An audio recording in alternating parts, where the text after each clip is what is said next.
12. The Adventure of the Copper Beeches. To the man who loves art for its own sake, remarked Sherlock Holmes, tossing aside the advertisement sheet of the Daily Telegraph, it is frequently in its least important and lowliest manifestations that the keenest pleasure is to be derived. It is pleasant to me to observe, Watson, that you have so far grasped this truth that in these little records of our cases which you have been good enough to draw up, and, I am bound to say, occasionally to embellish, you have given prominence not so much to the many causes célèbres and sensational trials in which I have figured but rather to those incidents which may have been trivial in themselves, but which have given room for those faculties of deduction and of logical synthesis which I have made my special province. And yet, said I, smiling, I cannot quite hold myself absolved from the charge of sensationalism which has been urged against my records. You have erred, perhaps, he observed, taking up a glowing cinder with the tongs and lighting with it the long cherry-wood pipe which was wont to replace his clay when he was in a disputatious rather than a meditative mood. You have erred perhaps in attempting to put color and life into each of your statements instead of confining yourself to the task of placing upon record that severe reasoning from cause to effect which is really the only notable feature about the thing. It seems to me that I have done you full justice in the matter, I remarked with some coldness, for I was repelled by the egotism which I had more than once observed to be a strong factor in my friend's singular character. No, it is not selfishness or conceit, said he, answering, as was his wont, my thoughts rather than my words.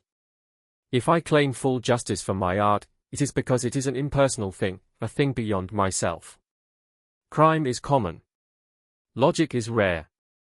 Therefore it is upon the logic rather than upon the crime that you should dwell.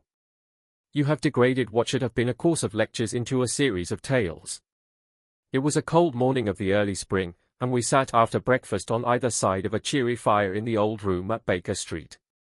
A thick fog rolled down between the lines of dun-colored houses, and the opposing windows loomed like dark, shapeless blurs through the heavy yellow wreaths. Our gas was lit and shone on the white cloth and glimmer of china and metal, for the table had not been cleared yet. Sherlock Holmes had been silent all the morning, dipping continuously into the advertisement columns of a succession of papers until at last, having apparently given up his search, he had emerged in no very sweet temper to lecture me upon my literary shortcomings. At the same time, he remarked after a pause, during which he had sat puffing at his long pipe and gazing down into the fire, you can hardly be open to a charge of sensationalism, for out of these cases which you have been so kind as to interest yourself in, a fair proportion do not treat of crime, in its legal sense, at all. The small matter in which I endeavored to help the King of Bohemia, the singular experience of Miss Mary Sutherland, the problem connected with the man with the twisted lip, and the incident of the noble bachelor, were all matters which are outside the pale of the law. But in avoiding the sensational, I fear that you may have bordered on the trivial. The end may have been so, I answered, but the methods I hold to have been novel and of interest. Pshaw, my dear fellow, what do the public, the great unobservant public, who could hardly tell a weaver by his tooth or a compositor by his left thumb, care about the finer shades of analysis and deduction? But, indeed, if you are trivial, I cannot blame you, for the days of the great cases are past. Man, or at least criminal man, has lost all enterprise and originality. As to my own little practice, it seems to be degenerating into an agency for recovering lost lead pencils and giving advice to young ladies from boarding schools. I think that I have touched bottom at last, however. This note I had this morning marks my 0 point, I fancy.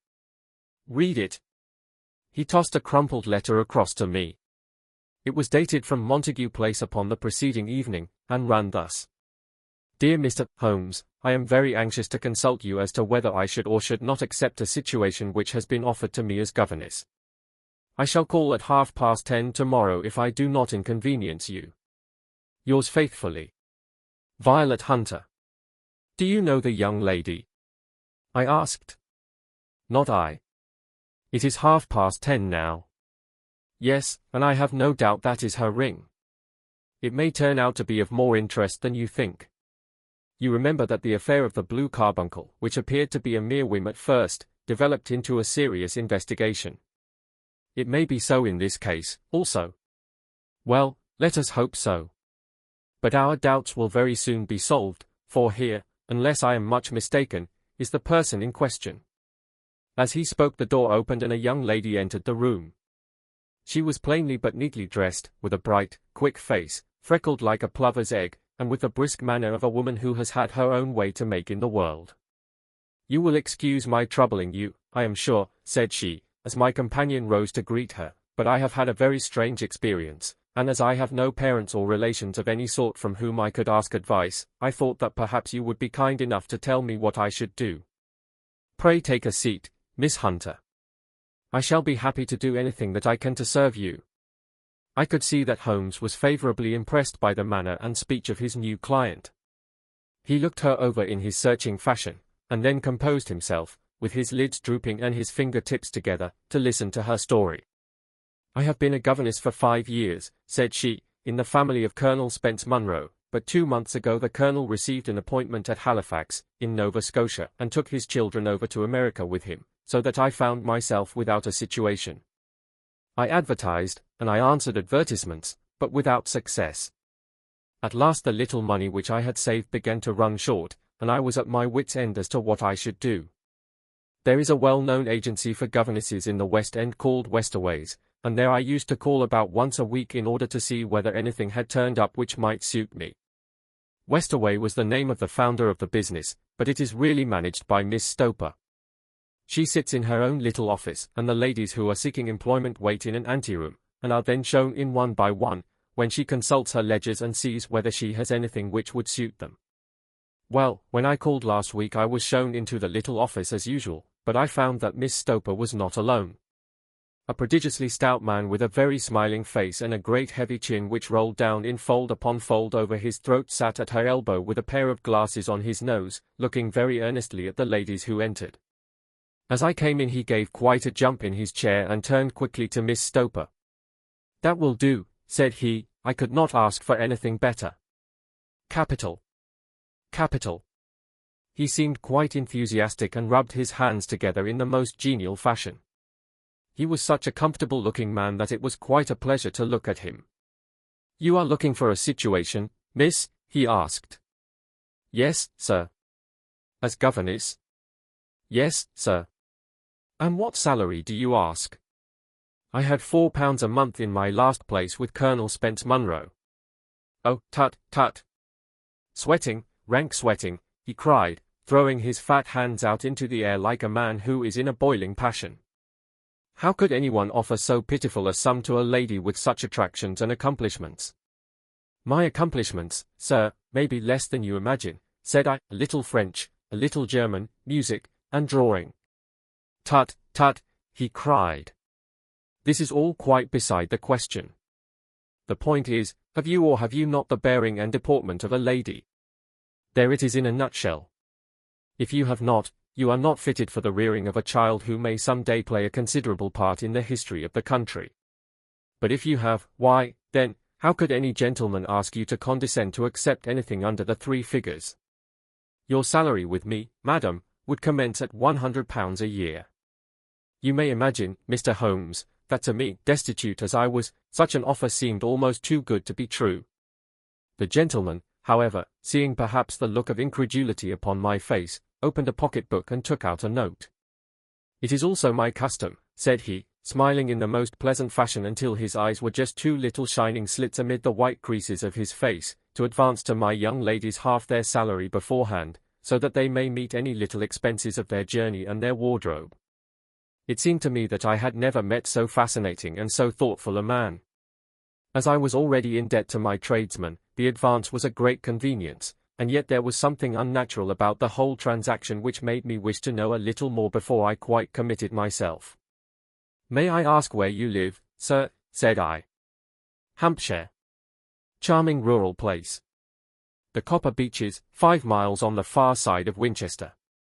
It is the most lovely country, my dear young lady, and the dearest old country house." "And my duties, sir?" "I should be glad to know what they would be." "One child, one dear little romper just 6 years old. Oh, if you could see him killing cockroaches with a slipper. Smack! Smack! Smack! 3 gone before you could wink." He leaned back in his chair and laughed his eyes into his head again. I was a little startled at the nature of the child's amusement, but the father's laughter made me think that perhaps he was joking. My sole duties, then, I asked, are to take charge of a single child. No, no, not the sole, not the sole, my dear young lady, he cried. Your duty would be, as I am sure your good sense would suggest, to obey any little commands my wife might give, provided always that they were such commands as a lady might with propriety obey. You see no difficulty, eh? I should be happy to make myself useful. Quite so. In dress now, for example. We are faddy people, you know, faddy but kind-hearted. If you were asked to wear any dress which we might give you, you would not object to our little whim. Heh? No, said I, considerably astonished at his words. Or to sit here, or sit there, that would not be offensive to you. Oh, no? Or to cut your hair quite short before you come to us. I could hardly believe my ears. As you may observe, Mr. Holmes, my hair is somewhat luxuriant, and of a rather peculiar tint of chestnut. It has been considered artistic. I could not dream of sacrificing it in this offhand fashion. I am afraid that that is quite impossible, said I. He had been watching me eagerly out of his small eyes, and I could see a shadow pass over his face as I spoke. I am afraid that it is quite essential, said he. It is a little fancy of my wife's, and ladies' fancies, you know, madam, ladies' fancies must be consulted. And so you won't cut your hair? No, sir, I really could not, I answered firmly. Ah, very well, then that quite settles the matter. It is a pity, because in other respects you would really have done very nicely. In that case, Miss Stoper, I had best inspect a few more of your young ladies. The manageress had sat all this while busy with her papers without a word to either of us, but she glanced at me now with so much annoyance upon her face that I could not help suspecting that she had lost a handsome commission through my refusal. Do you desire your name to be kept upon the books? She asked. If you please, Miss Stoper. Well, really, it seems rather useless, since you refuse the most excellent offers in this fashion, said she sharply. You can hardly expect us to exert ourselves to find another such opening for you. Good day to you, Miss Hunter. She struck a gong upon the table, and I was shown out by the page. Well, Mr. Holmes, when I got back to my lodgings and found little enough in the cupboard, and 2 or 3 bills upon the table, I began to ask myself whether I had not done a very foolish thing. After all, if these people had strange fads and expected obedience on the most extraordinary matters, they were at least ready to pay for their eccentricity. Very few governesses in England are getting £100 a year. Besides, what use was my hair to me?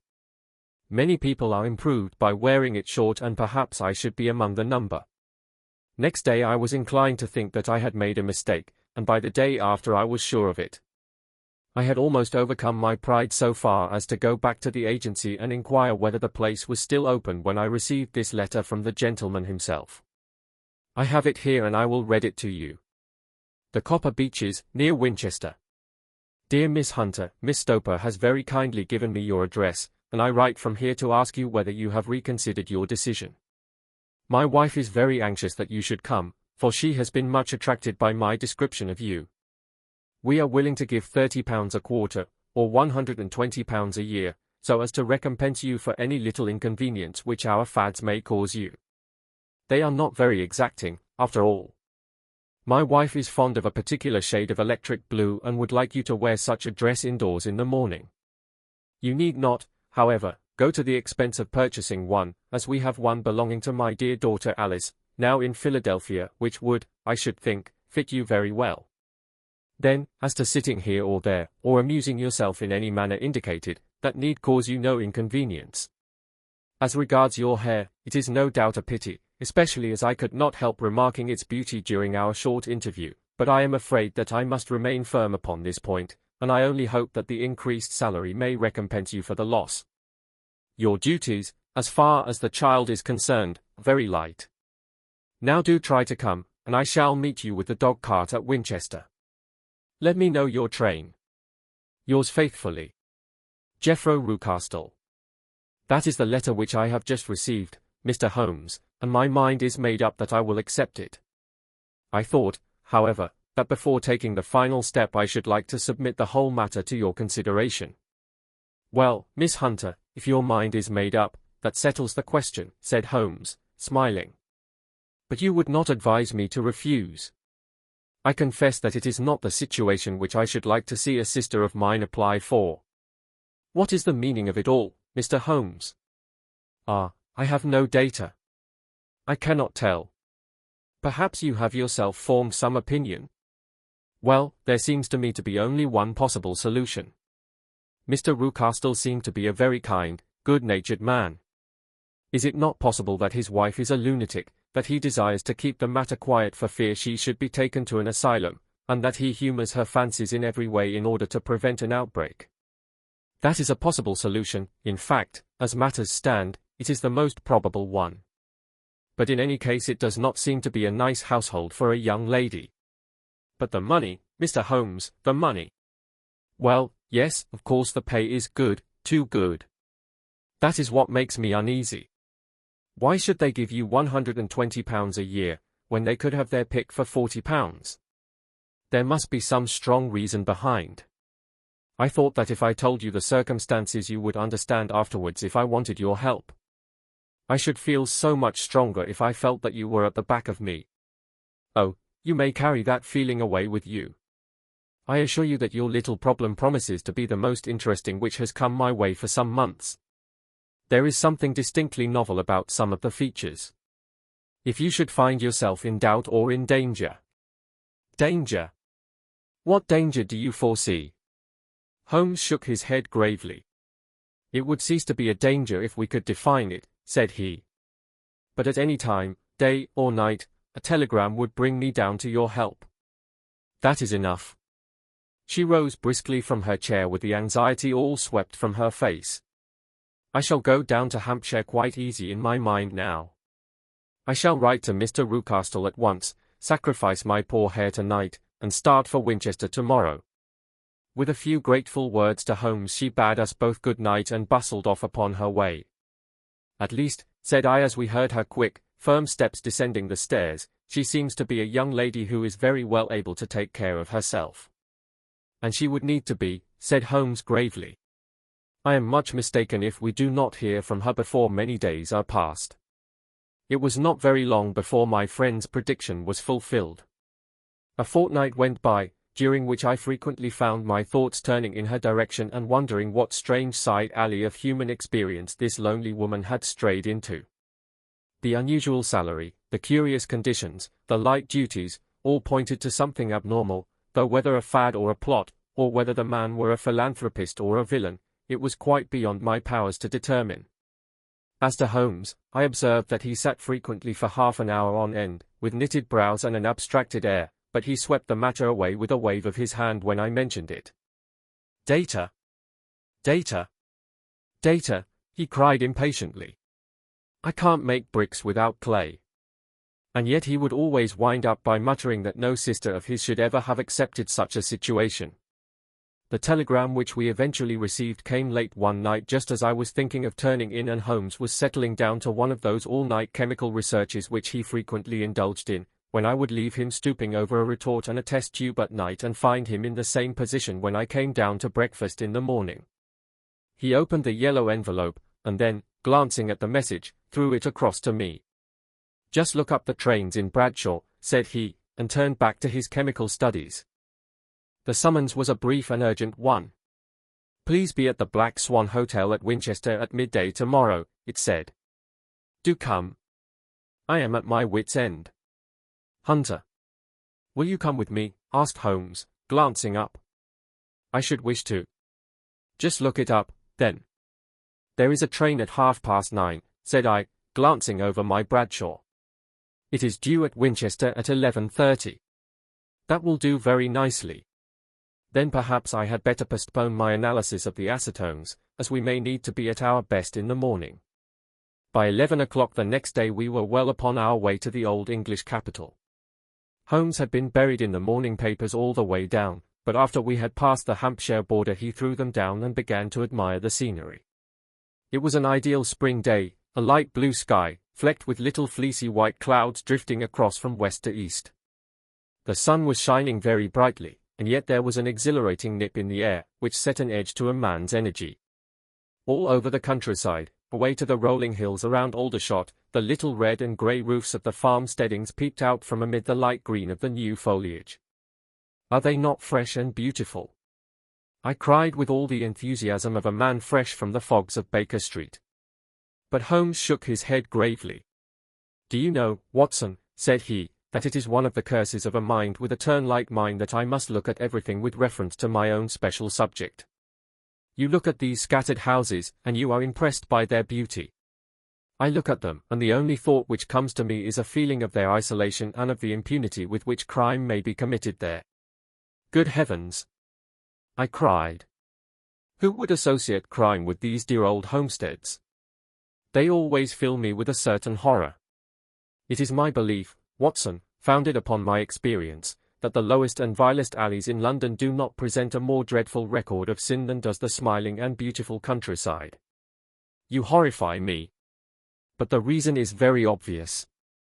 The pressure of public opinion can do in the town what the law cannot accomplish. There is no lane so vile that the scream of a tortured child, or the thud of a drunkard's blow, does not beget sympathy and indignation among the neighbours, and then the whole machinery of justice is ever so close that a word of complaint can set it going, and there is but a step between the crime and the dock. But look at these lonely houses, each in its own fields, filled for the most part with poor ignorant folk who know little of the law. Think of the deeds of hellish cruelty, the hidden wickedness which may go on, year in, year out, in such places, and none the wiser. Had this lady who appeals to us for help gone to live in Winchester, I should never have had a fear for her. It is the 5 miles of country which makes the danger. Still, it is clear that she is not personally threatened. No? If she can come to Winchester to meet us, she can get away. Quite so. She has her freedom. What can be the matter, then? Can you suggest no explanation? I have devised 7 separate explanations, each of which would cover the facts as far as we know them. But which of these is correct can only be determined by the fresh information which we shall no doubt find waiting for us. Well, there is the tower of the cathedral, and we shall soon learn all that Miss Hunter has to tell. The Black Swan is an inn of repute in the High Street, at no distance from the station, and there we found the young lady waiting for us. She had engaged a sitting room, and our lunch awaited us upon the table. I am so delighted that you have come, she said earnestly.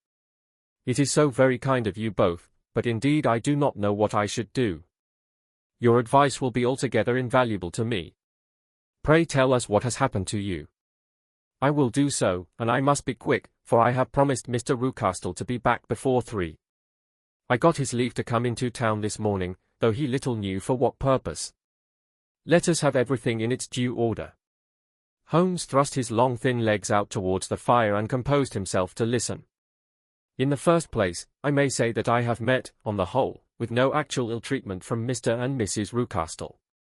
It is only fair to them to say that. But I cannot understand them, and I am not easy in my mind about them.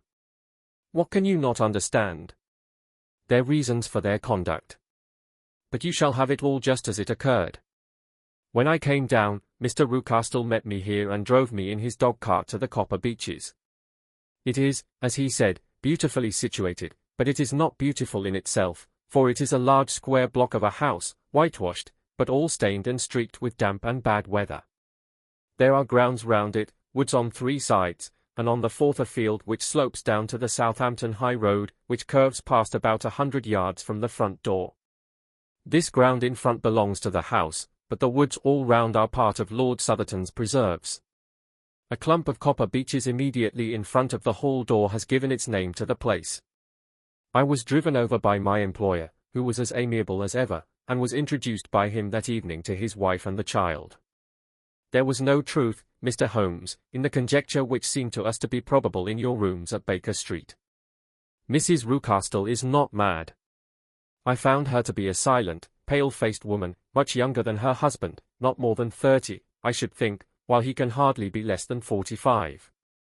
From their conversation I have gathered that they have been married about 7 years, that he was a widower, and that his only child by the first wife was the daughter who has gone to Philadelphia. Mr. Rucastle told me in private that the reason why she had left them was that she had an unreasoning aversion to her stepmother. As the daughter could not have been less than 20, I can quite imagine that her position must have been uncomfortable with her father's young wife. Mrs. Rucastle seemed to me to be colourless in mind as well as in feature. She impressed me neither favourably nor the reverse. She was an nonentity. It was easy to see that she was passionately devoted both to her husband and to her little son. Her light grey eyes wandered continually from one to the other, noting every little want and forestalling it if possible. He was kind to her also in his bluff, boisterous fashion, and on the whole they seemed to be a happy couple. And yet she had some secret sorrow, this woman. She would often be lost in deep thought, with the saddest look upon her face. More than once I have surprised her in tears. I have thought sometimes that it was the disposition of her child which weighed upon her mind, for I have never met so utterly spoiled and so ill-natured a little creature. He is small for his age, with a head which is quite disproportionately large. His whole life appears to be spent in an alternation between savage fits of passion and gloomy intervals of sulking. Giving pain to any creature weaker than himself seems to be his one idea of amusement, and he shows quite remarkable talent in planning the capture of mice, little birds, and insects. But I would rather not talk about the creature, Mr. Holmes, and, indeed, he has little to do with my story. I am glad of all details, remarked my friend, whether they seem to you to be relevant or not. I shall try not to miss anything of importance. The one unpleasant thing about the house, which struck me at once, was the appearance and conduct of the servants. There are only two, a man and his wife. Toller, for that is his name,